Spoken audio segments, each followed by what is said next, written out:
Hey, what the hell is happening in the what? Hey, it's Nick Digilio. Thank you for checking out my YouTube channel. Subscribe. Almost daily videos. That's what we do here. You can check out my Patreon page. My Patreon page is www.patreon.com/NickDShow. Patreon.com/NickDShow. Donate. It helps me out. It's separate from all the other stuff I do, separate from my podcast. On the Patreon page, I post some of these videos and some other ones, and I do exclusive videos for patrons only. So donate, pick a tier, $3, $6, $25 a month, whatever you want to do. There are certain bonuses that will be coming along in the future, and you will have access to the exclusive story of what really happened at WGN, not the social media bullshit, not the lies, not the crap that people have been saying about me online. I will tell you the actual truth and the ridiculous story about how I was let go at WGN. You'll hear the story if you become a patron. So donate some dough at patreon.com/NickDShow. And separate from all of that, and starting on this Tuesday, my podcast, the Nick D Podcast. I'm so excited about it. It debuts at the Radio Misfits Podcast Network. You can also subscribe and get it at any place where you get any platform where you get your podcasts. It's going to be great. It's going to be like my old WGN show. We're going to have Esmeralda Leon is my buddy, my partner. She's going to be on every single show. We're going to have great recurring guests that we all love. I'm going to do movie reviews. We're going to talk about pop culture and books and theater and music, just stories in general. We're going to have a lot of fun, and it's going to be great. And a lot of the guests that you loved on my old WGN show, they're all coming back. And we kick it off on Tuesday with Rich Coe's Sven Gulli, my first guest. So check it out. It's the Nick D Podcast at Radio Misfits Network. And you can subscribe to all platforms, and it kicks off on Tuesday. That's my whole new thing. And so there you go. All right, it is January 16th. It is specifically Sunday morning, January 16th, and it is John Carpenter's birthday. Yes, writer-director John Carpenter, my favorite filmmaker on the planet, one of my heroes, turned 74 today. John Carpenter, I don't even know what to say about how much I love the guy and how much I love his films. And how extraordinarily talented he is as a storyteller and as a filmmaker and as a technician. Nobody frames or cuts in widescreen or scope the way that Carpenter does. Nobody does it as well. He also has made some legendary movies, and I just think he's the best filmmaker in the world. And I'm tracing it back to that morning, that Sunday morning in early November of 1978. I was 13 years old. My dad took me to the Chicago Theater downtown in the Loop, as we always did. I saw all my movies, when I was growing up in the 70s, early 70s on, in the Loop, in the grindhouses, when those big, beautiful grindhouse theaters were showing, 24-hour kung fu movies and stuff like that, and the first run stuff. I spent my youth in those big, beautiful Loop grindhouse, beautiful theaters. And one morning in November of 1978, my dad took me to see Halloween at the Chicago Theater, and it changed my life. To say that it was a life-changing event would be an understatement. I had always been a huge movie fan. By the time I was 13, I was obsessed with them. As I said, my father took me every Sunday morning to the theaters in the Loop. To see at least one or two movies every Sunday. Every Saturday, I would go with my friend Danny Long, and we would walk up to the Davis Theater and see whatever double feature was there. And any other time during the week I could get to a movie theater with my parents, I would. But when I was 13 in 1978, I saw Halloween, and it was the first movie. What made it so special, it was the absolute first movie where I realized what a director did. I would look at the credits, I would see directed by, and I wouldn't really know what that meant. And I had heard directors' names and things like that were very, popular at the time, and obviously Alfred Hitchcock, and people of that note. And I had learned a little bit about directors and who names, but I never really knew what a director did until I saw Halloween. While I was watching it, I realized that I was in the hands of a master. And at that moment, I became obsessed with film and film. I was always obsessed with film, but then I was obsessed with the craft of it. Because of Halloween, I was obsessed with how they got made, what a director did, And I remember walking out of the movie theater, the Chicago theater, after seeing Halloween, life-changing event, one of the greatest movies ever made, one of my favorite movies ever, and going up to the poster and looking for the name of the director, and then, remembering it, John Carpenter, and then learning about what directors did, and John Carpenter did that for me. When I saw Halloween, I didn't know what a director did until I saw it, and he became, and still is, my favorite filmmaker on the planet. And after I saw Halloween, I went back and caught up with Dark Star. Facet's multimedia theater did, after Halloween made such a big success, they showed Assault on Precinct 13 and they showed Dark Star, in their screening room. So I went back and saw those. My dad took me to see that. And I became officially obsessed with Carpenter and followed every single one of his movies obsessively. I had the pleasure of meeting John Carpenter. I interviewed him on my radio show a few times. I met him, hung out with him a little bit, talked with him. I moderated a Q&A at the Flashback Horror Convention 10 years ago, and it remains one of the highlights of my career. It was this great hour-long Q&A. I've got a video of it, a DVD of it. I watch it every once in a while because it's me on stage with John Carpenter. I mean, dream come true. And he's a really cool guy. I brought a bunch of shit for him to sign that weekend to Flashback Convention, like, I don't know, dozens of DVDs, a bunch of one-sheet posters, some lobby cards. He signed everything. And I mean, I literally brought like suitcases full of shit for John Carpenter to sign. And he signed them all. He made a smart-ass comment like, hey, obsessed much? He said after about the 50th item that he had to sign. But anyway, highlight of my life was meeting him, hanging out with him, having some fun with the guy, doing that Q&A, which is one of my favorite things ever, and interviewing him on my show a couple of times. So it was a dream, and I want to thank Mike and Mia Kurz from the Flashback Convention for letting that happen and letting me do the Q&A. The other moderators who work, at the Flashback weekend every year, when Carpenter was announced, the other moderators went, yeah, we understand, Nick, you're going to do this Q&A. They were very kind to me and allowed the fact that there was no doubt as to who was going to moderate the Q&A for John Carpenter. So he's been my film hero forever. And so on his birthday, on his 74th birthday, happy birthday, Mr. Carpenter.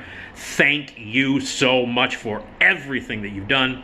I made a list of all of John Carpenter's work, including the episodic TV stuff that he did for Masters of Horror, the Showtime horror series where they got a whole bunch of great horror directors and they made short films. And that was the Masters of Horror series. He did 2 short films for Masters of Horror. And there was a show that he executive produced and directed a couple of episodes called Body Bags, which was also a cable show. And I've got those 2. He made 2 short films for Body Bags and 2 short films for Masters of Horror, those series. And he made a couple of made-for-TV movies, one of them being sort of legendary, and by many considered maybe the greatest made-for-TV movie ever made. So I included those 2. So the cable stuff, the Masters of Horror, the Body Bag stuff, the TV movies, and his theatrical releases, obviously. And I've listed them in order from my least favorite to my favorite, from best to worst. There is no worst as far as I'm concerned. As I go through this entire list, he's never done anything bad. He's never made a bad movie. Ever. He's made, a couple of movies that were good, and several movies that were 4 stars, that were fucking great, that were outstanding. Whatever superlative word you want to use, put him in there. Carpenter has made masterpieces, great films, and 90% of what he's done is great. He's never made a bad movie. Not even the lowest movie on my list here is bad. It's just not great, not good. So let's start with the lowest one on my list as I go up. So on the bottom of my list is John Carpenter's Vampires, with James Woods and Daniel Baldwin, and Cheryl Lee, Thomas Ian Griffith. I was very excited about this movie, but I have to say I was disappointed. It was going for sort of like a hardcore modern Western kind of thing, and the combination of tough guy antics and the vampire stuff, it didn't really work for me. There are moments in it that are great. There are long sequences that are cool. Some of the visuals are nice. James Woods is fun to watch. Daniel Baldwin bugged me. There's a lot of like weird sort of anti-woman misogyny in Vampires, which didn't sit right with me. Thomas Ian Griffith as the lead vampire was quite good. Overall, I was disappointed, and I think it's easily his weakest movie. Vampires, easily his weakest movie. Next would be Memoirs of Invisible Man, which was a studio paycheck that he took. It was a Chevy Chase vehicle, and it is in fact the only movie that Carpenter has made that does not have the title John Carpenter's, because he has ownership of all of his movies. Technically all the titles of his movies are John Carpenter's whatever, like Vampires is John Carpenter's Vampires. Memoirs of an Invisible Man is the only one where he didn't do that. Clearly did for a paycheck. He had fallen on a little bit of a rough period at that time. The studios weren't, his work with the major studios has always been rough. Never liked working with the big studios and always got fucked over by the big studios. And so he did Memoirs of an Invisible Man. Not very good movie. Great special effects. Daryl Hannah, Chevy Chase. It had moments. It was one of Chevy Chase's most subtle and interesting performances, and I think that has everything to do with the way Carpenter directed it. There's very little of the stupid, idiotic Chevy Chase shtick in it. He plays it pretty straight, and it's not a bad performance, just not a very good movie. Next would be the short film that he did for Body Bags called Hair. It was problematic, and it wasn't very great. Has a couple of nice moments in it. Next would be his short film that he did for Masters of Horror called Pro-Life, which starred Ron Perlman, and it was about a creature that shows up at an abortion clinic when there was protests happening outside. A very political movie, not unlike a lot of Carpenter's movies. Carpenter makes a lot of political stuff. He's a very political guy and makes a lot of statements within his movies, and you'll see as that goes on. Pro-Life, not great, not bad. The special effects were bad, and it has everything to do with the fact that on the Masters of Horror and Body Bags, Carpenter had to deal with low budgets. I mean, like really low budgets and really fast schedules. Carpenter's dealt with low budgets before, but this was like, for Showtime. And yeah, I mean, so the special effects were lacking because of that. The Ward, John Carpenter's The Ward, which came out in 2011, and was his first movie in years. And it was, I thought it was solid. I thought it was actually good. I'm a big fan of The Ward. A supernatural movie with Amber Heard and a bunch of ladies. We talked a little bit about the filming of it. It's beautifully shot. He hadn't made a movie. I hadn't seen a Carpenter movie in a very long time. And from the moment I saw the opening credits and into the first sequence, the way it was shot in widescreen, the way it was framed, it was Carpenter, man. It was poetry. It's just elegant. Carpenter's filmmaking style is just elegant and beautiful. And after many years of not making a movie, when I went into the theater and I saw The Ward, I was like, this is a fucking John Carpenter movie. Nobody else makes movies like this. I think The Ward's good. Next, coming up, is Village of the Damned, his terrific remake of the classic 60s sci-fi horror film. This was Christopher Reeve's last movie before his accident. Linda Kozlowski is in it. The first 20 minutes of this remake of Village of the Damned is phenomenal. Kirstie Alley's in it as well. Phenomenal. And it's almost wordless, the first 20 minutes, as that fog comes in. But as this thing comes in and takes over this town, it's almost dialogueless, the first 20 minutes of the film. And he really captures a beautiful mood in it. And again, this was a studio film that he made, and did it for the buck, but I think he did a wonderful job with it. And then up next would be Someone's Watching Me, which was the TV movie he made with Lauren Hutton, and that's where he met Adrienne Barbeau, who would become his wife, and they were married for a few years there in the late 70s into the mid 80s. Had a baby together, had a child together, who's now an adult, Cody Carpenter, who tours with him on his music tours as part of his band, also a great composer and a great musician. But that's where he met Adrienne Barbeau, and it's a really cool, made-for-TV, sort of Someone's Watching Me stalker movie, kind of slasher-ish kind of movie. Beautifully made, for a TV movie, really tight, really scary, beautifully well done. Someone's Watching Me. Up next is his Body Bags gas station, which is just a one-set, really, again, tightly done 40-minute thing.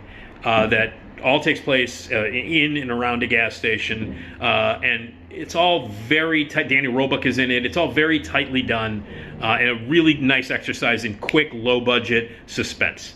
Coming up next is John Carpenter's Ghosts of Mars, a movie that gets a lot of shit.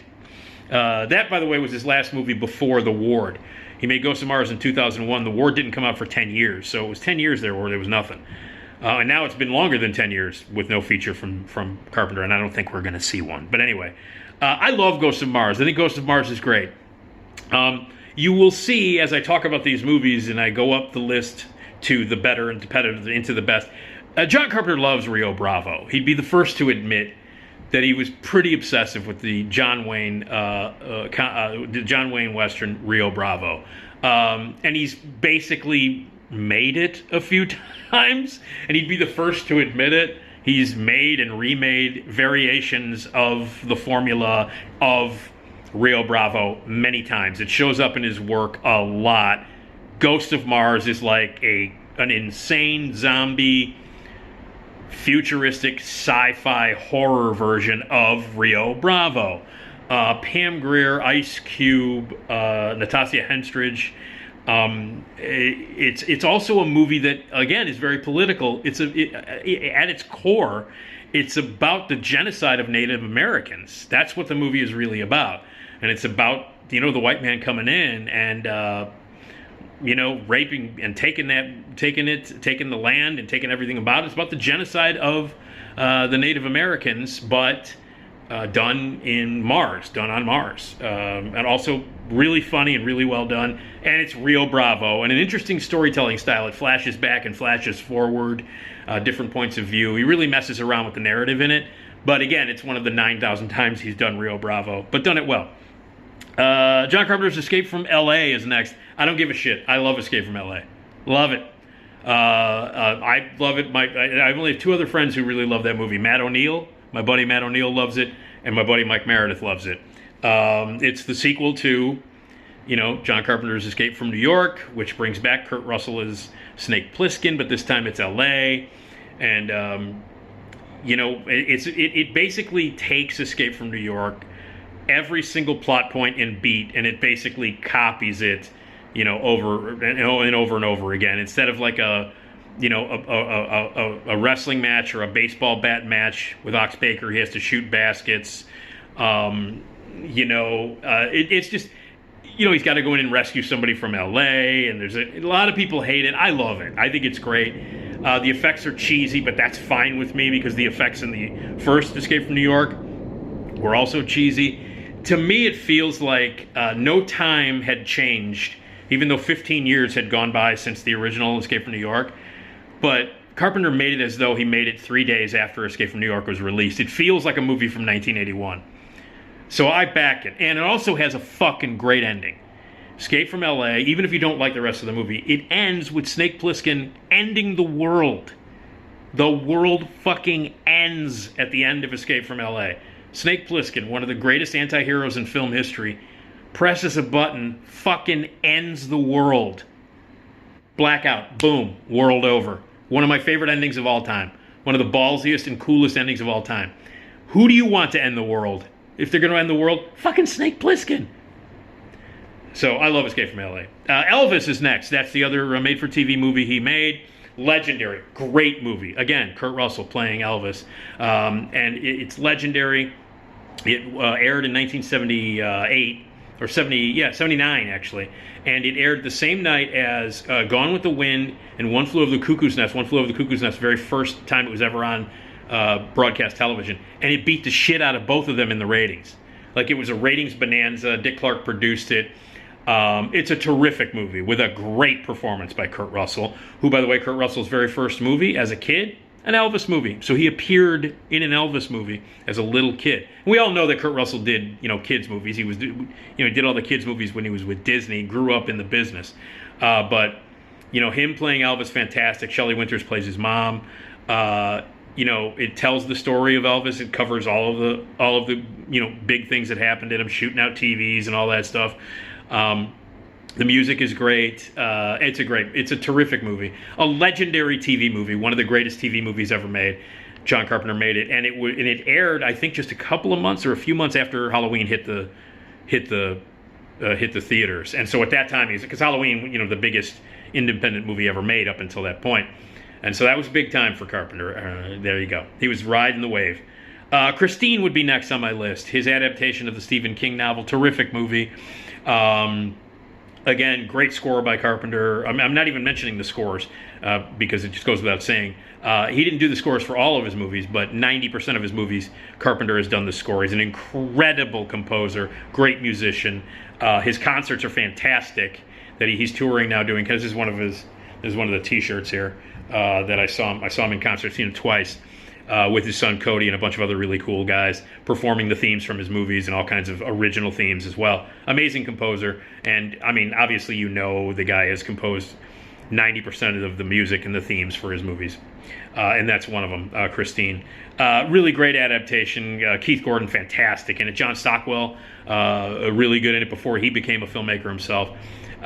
Really funny and really well done. The effects with the car are fantastic. Robert's Blossom. I'm going to sell all this shit, buy me a condo. So I love Christine. I think it's great. I think it's one of the solid, really terrific Stephen King adaptations. Next would be Dark Star, Carpenter's second feature. I love this movie. He created it with the late, great Dan O'Bannon, who would go on to be the mastermind behind things like Alien and Dead and Buried, the Gary Sherman masterpiece. And Return of the Living Dead. These are all sort of the Dan O'Bannon things. Dan O'Bannon is also in it. He plays Pinback. It's a super low budget sci-fi movie that was basically like a pothead, a stoner takeoff satire of 2001. A bunch of hippies on a ship blowing up stuff, and an alien gets on board. It was a student thesis. It was Carpenter's student thesis. Then it was expanded into a feature, and it got released. And it's a stoner. I mean, you blow weed, you take a bunch of bong hits, you get blasted, you get toasted beyond oblivion, and you watch Dark Star. I love it. Starman, with Jeff Bridges in the title role as an alien who it takes over the body of a dead guy, recreates himself, and uses the widow of that dead guy to meet with his it's like E.T. but with a guy, and Karen Allen, magnificent. It turns out to be a beautiful love story. It's really funny. It was a big change of pace for Carpenter at that time because he had only been doing horror or scary stuff up until that, except for Elvis, but like theatrically, and he had just come off of Christine on this one, and this is just like this. Charles Martin Smith is in it, Richard Jekyll. And it's your typical let's get the alien back home without the government trying to kill them thing.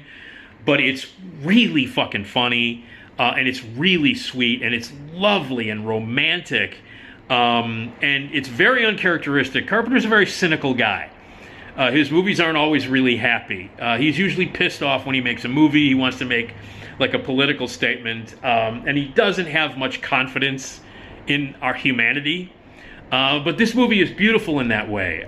Wasn't written by Carpenter. Jack Nietzsche did the score for it. It was a Hollywood movie, but he put his mark on it, and it proved that he could direct anything. He could do comedy. There's fucking hilarious stuff in Starman, and he could do romance. And this is a beautiful romantic movie. It has great scary moments in it, lots of suspense, beautiful use of science fiction. But it was a crowd pleaser, a true crowd pleaser, and it proved that he could do comedy and romance. And Jeff Bridges got nominated for an Academy Award for it. He's amazing in it. And the chemistry between him and Karen Allen. It's a beautiful movie. A lovely, lovely film. Starman. The Fog would be next. I think we're in the top 10 now. I think we're into the top 10. The Fog, which was his, much anticipated follow-up to Halloween. A lot of people hated it because it wasn't Halloween. It was completely different than Halloween. Halloween was this sort of relentless, scary thriller that was relentless in its suspense and scares.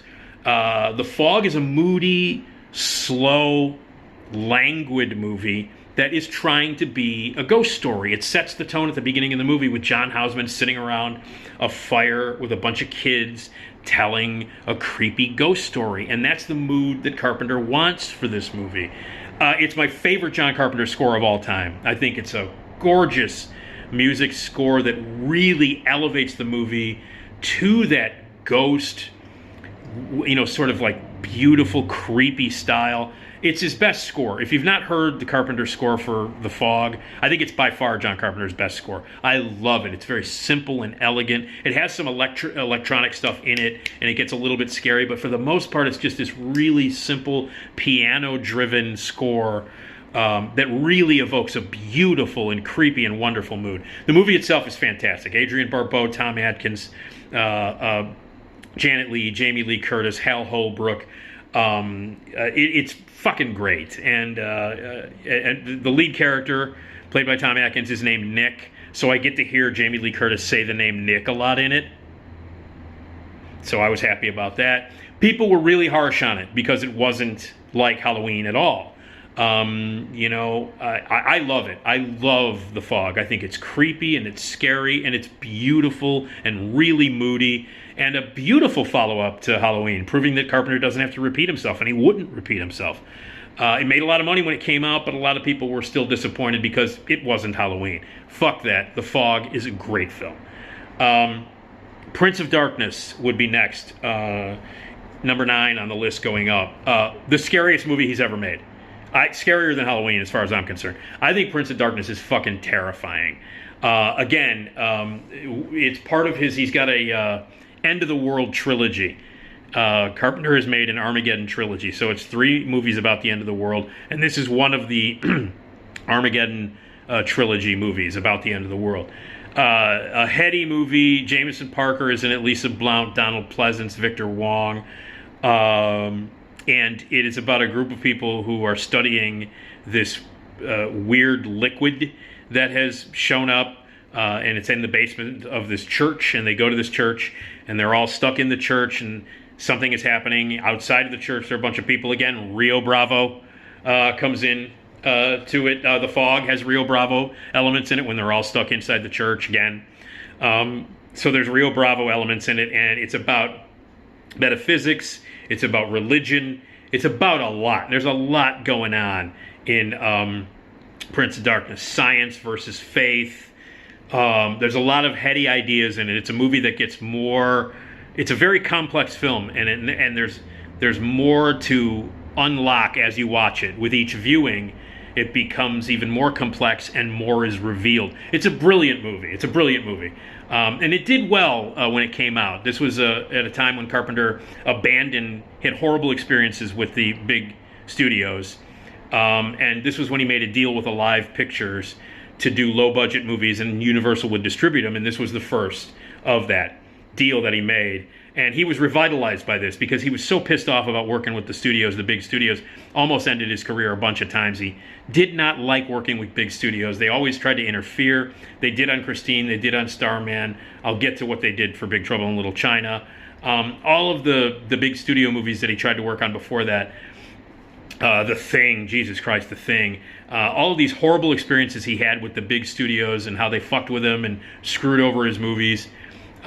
He wanted to go back to basics, and that's what he did with Prince of Darkness, and then eventually the follow-up to Prince of Darkness was They Live, and they were both extremely low budget. They were both written by him. They were his ideas. He had no studio interference.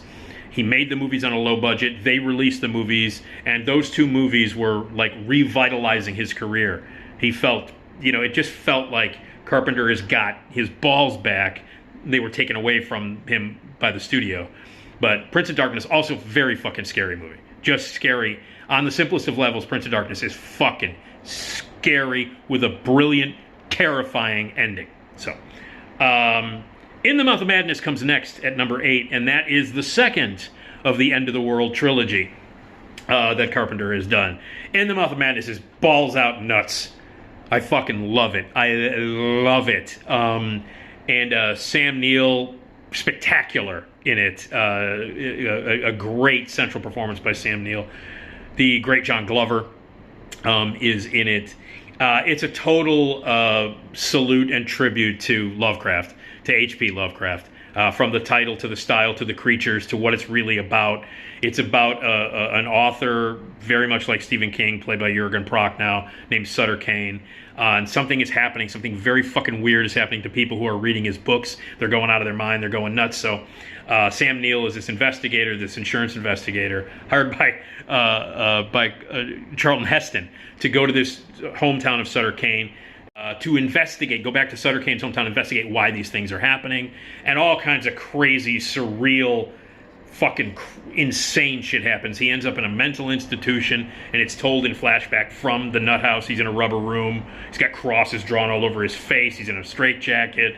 It is absolutely, it's ape shit. It's batshit crazy. A full-on, surreal, Lovecraft-inspired maniac movie with a fucking hardcore, kind of a heavy metal, really crazy score by Carpenter. Badass, In the Mouth of Madness, ballsy nuts. Another movie that failed when it came out, but really, has found an audience. And that's a theme here with Carpenter. A lot of his great movies, when they first came out, bombed. And then it took 20, 30 years for people to go, oh, that's a great movie. And many of these movies that tanked at the box office when they were first released, like In the Mouth of Madness, it did okay. Or ripped apart by the critics. Suddenly, 20 years later, oh, they're great. Well, where the fuck were you when they first came out? I'll get to more of that a little bit later. In the Mouth of Madness. Next is Cigarette Burns. Now, Cigarette Burns, not a feature. This is one of the films that he did for Masters of Horror, the second film that he did for first, actually, in chronological order.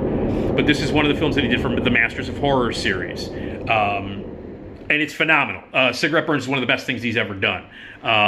Easily, without question, the best episode of Masters of Horror. And there were some great episodes of Masters of Horror, because they got a ton of, they got everybody. They got Dario Argento, they got Don Coscarelli, they got Joe Dante, John Landis. A lot of the legendary horror directors, John McNaughton, would do these episodes. And they got Carpenter, and Carpenter's not Body Bags, Cigarette Burns is the best. It's about a movie, again, another movie that kind of drives people nuts.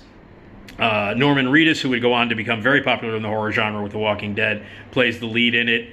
It's creepy and scary and weird and surreal and really brilliant and sad and a great commentary about film.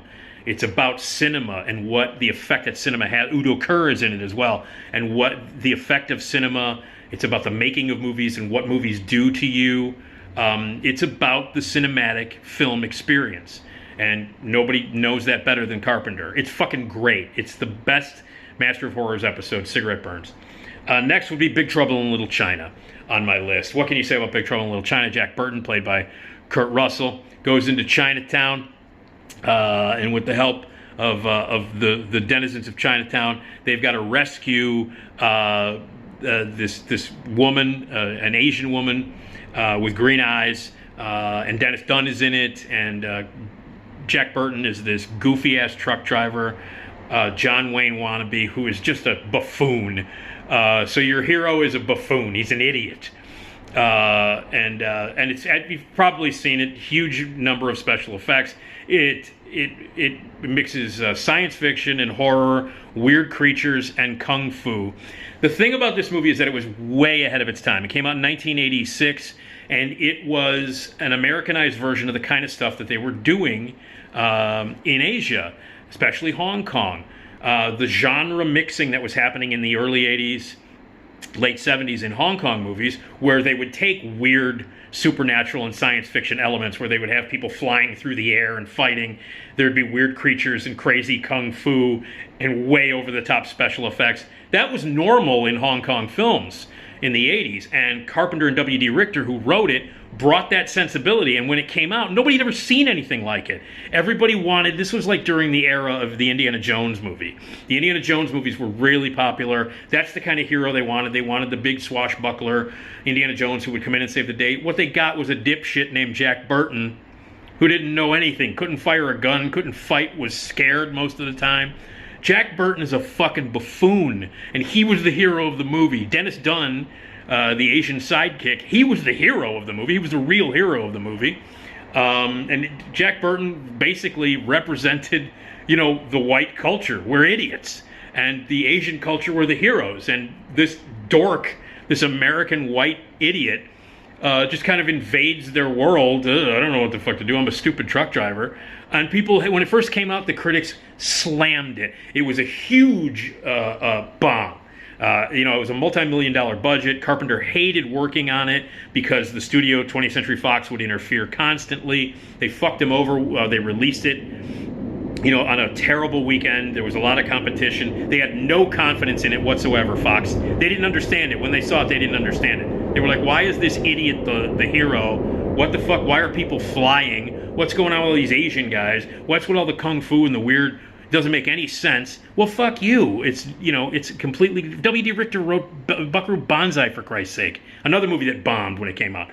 But so Big Trouble in Little China almost put Carpenter off forever. Like he was never going to work, in a studio again. And that's when he did Prince of Darkness and went back to the basics. And went back and did Prince of Darkness, which was maybe a third of the budget, maybe even less of Big Trouble. But he had a terrible time releasing it, awful experience with the big studios. They dumped it, critics hated it, it bombed at the box office. Of course, now it's considered a classic. Now, suddenly, everybody fucking loves Big Trouble in Little China. Well, where were you in 1986 when it bombed? Sure, you love it now. Fuck you. You still went to see it in the theater, in 1986. I saw it in the theater 12 times. So, anyway. Next would be They Live. That would be his second movie, The Low-Budget Return. This is legendary. Roddy Piper. It's about an alien invasion. We've been programmed. All of us humans have been programmed. The world has been run by aliens, and we don't know that. But this resistance group, this group of rebels, have made these sunglasses that you can put on, and when you look in the sunglasses, you can see that people are aliens, that they're these creepy aliens, and that instead of looking at advertising, like billboards and magazines and television shows say words like consume and obey. It came out right before the 1988 election when asshole Bush was elected, but at that time it was before the election, it was pretty amazing. And Carpenter is obviously he's as left as you can get, as anti-Republican as you can possibly get. And it's not by coincidence that one of the politicians in it, that's an alien with the creepy alien face, looks exactly like Dan Quayle. That's not by coincidence. It's his third of the. It's also an end of the world movie. But it's not part of the trilogy. But Roddy Piper, it plays John Nada, the Everyman. It is as political as you can get, making incredible political statements. It's also fucking funny as hell. It's creepy. There's an unbelievable fight scene between Keith David and Roddy Piper that goes on for 8 minutes. This is the longest fight scene ever, and it's two guys that like each other, and one guy's beating the shit out of the other guy over the fact that they won't put on these sunglasses so he can see the truth. And the truth, this is a movie that is more timely than you can possibly imagine. Every year it got more timely. It was never, it was almost a documentary during the Trump administration. That fucking idiot. It was almost a documentary to watch They Live. What was happening in the real world with asshole Trump, it felt like we were living in They Live, and it still feels that way sometimes. But way ahead of its time as a political satire, a great piece of science fiction, and that fight scene is just fucking legendary. It was recreated beautifully by Trey Parker in South Park, an episode of South Park, because Trey Parker loves They Live. Classic movie, They Live. Next would be Assault on Precinct 13, his second feature. Rio Bravo again. They're in a group of people, including some convicts and some police officers and some people that work at a precinct house that's being shut down. There are no cops there; it's being shut down, and there's a siege that happens in the police station. The place is surrounded by gangbangers and criminals, and they want this guy. He's seeking refuge. They want to kill him because he witnessed a murder of his daughter. Kim Richards, by the way, from Hello Larry, and from I guess she's one of the fucking housewives. She's 9 years old in the movie. She gets fucking blown away eating an ice cream cone. It's fantastic. Anyway, so it's real Bravo, but it takes place in the inner city in a closed down police station, and it's fucking great. It's beautifully made, low budget. The movie he made right before Halloween, spectacular. Again, it's real Bravo. It's a Western, but it's done in the inner city. Assault on Precinct 13 was remade poorly later. Escape from New York would be number 3 on my list, my third favorite. What can you say about Snake Plissken? He's the king. Futuristic thriller. Well, back in 1981, it was a futuristic thriller. It takes place in the future of 1997, where all of Manhattan has become a walled-in maximum security prison. Air Force One goes down. Donald Pleasance is the president, and they bring in Snake Plissken. Involuntarily, they put explosives in his neck to make sure he doesn't try to escape. He flies a glider in to rescue the president of the United States, and all kinds of crazy shit happens in New York, and get him back from the inside of the maximum security prison that is Manhattan, get him back to the headquarters in a certain amount of time, or the world's going to end, and blah, blah, blah. So, a great movie, shot on a minuscule budget. It was his follow-up to The Fog. The Fog, people didn't like that one, but this was people love this movie. A great concept, an incredible idea, making Manhattan a prison, creating an anti-hero like Snake Plissken, and then putting this cast together. Amazing cast. Lee Van Cleef, for Christ's sake, Lee Van Cleef, Ernest Borgnine, Harry Dean Stanton, Adrienne Barbeau, Isaac Hayes is the Duke of New York. Ox Baker, the wrestler, shows up in this movie. It's what can you say? It is an absolute classic, one of the best movies ever made, Escape from New York. Number 2 on my list is The Thing, which, again, bombed when it came out. It came out the same year, the same summer as E.T., and everybody wanted their fucking aliens to be all happy and ride bikes and shit. And meanwhile, Carpenter shows up with this. This is the third of his End of the World trilogy. Carpenter shows up with this shape-shifting, disgusting alien that will take on the form of humans and fucking wipe you out. It was dark, it was gory, it was slimy, it was gooey. It was about mistrust. It was about suspicion. It was a dark, twisted movie that came out during the E.T. summer, during the Officer and a Gentleman summer. Everybody was, yay, Tron, fuck off. And the movie bombed. It got annihilated by the critics. The critics hated it. They thought it was disgusting. Siskel and Ebert went off on it, talking about how gross it was and disgusting and blah, blah, blah. And it made no money. And Universal, they released it at the wrong time. They didn't put any money behind it. Everything was getting eaten up by fucking E.T. And it was a huge, huge bomb. Almost ended Carpenter's career. Again, another awful experience for him with a big studio. But again, everybody now, it's a fucking classic. It's one of the greatest movies ever made. A lot of people are like, it's the best remake of all time. It's Carpenter's best movie. One of the best horror films ever made. One of the best sci-fi movies ever made. Where the fuck were you in 1982? Now, if you weren't alive, you got an excuse. But if you're old enough to have seen it and you didn't, and then, or you're like critics who hated it, who are now, of course, they've changed their mind. A lot of people who hated it back in 1982, writers and stuff, are like, oh, you know what, I've reevaluated that. It's actually quite good. Fuck you, you should have been there at the beginning. Everybody who knows anything knows it was great when it came out. So fuck off. That was a great summer, by the way, 1982. The Thing came out that summer. Blade Runner, also bombed, came out that summer. And Road Warrior, 3 of the greatest sort of sci-fi movies of all time, all came out in that summer. And all of them bombed. Road Warrior did okay because it was low budget. Blade Runner, massive bomb, now of course considered great. But it was dark. Everybody wanted their little fucking, with their glowing finger, and hey, I got a phone home, and I'll be right here, and ride your bike up my ass, E.T. Fuck off. Anyway, The Thing rules. Number 1, Halloween. I don't even really need to talk about it. It's a masterpiece. It's my favorite movie. It's the movie that changed my life. That's why it's number 1 on my list. So, here they are in order from number 1 down. Halloween, The Thing, Escape from New York, Assault on Precinct 13, They Live, Big Trouble in Little China, Cigarette Burns, In the Mouth of Madness, Prince of Darkness, The Fog, Starman, Dark Star, Christine, Elvis, Escape from L.A., Ghosts of Mars, Gas Station from Body Bags, Someone's Watching Me, Village of the Damned, The Ward, Pro-Life from Masters of Horror, Hair from Body Bags, Memoirs of Invisible Man, and Vampires. Vampires on the bottom of the list, and you know what? It's still not bad. It's not good. It's not bad. He's never made a bad movie. He's never made a movie that sucks. Vampires is the closest that he's come. That's an impressive list. That's a filmography that is amazing. And if you've not seen all of these movies, you should, because John Carpenter is a fucking genius. He's a master. For my money, my favorite filmmaker of all time. I love him. He's 74 years old today. Do yourself a favor. Celebrate the birthday of John Carpenter and watch one of these movies. If you've not seen any of them, check them out. Anyway, The Master. Thank you, John Carpenter. Thank you for everything you've done. Happy 74th birthday. Watch some John Carpenter. He rules. Okay, that's it. Hey, my podcast debuts on the 18th. Subscribe now at radiomisfits.com and enjoy the veal.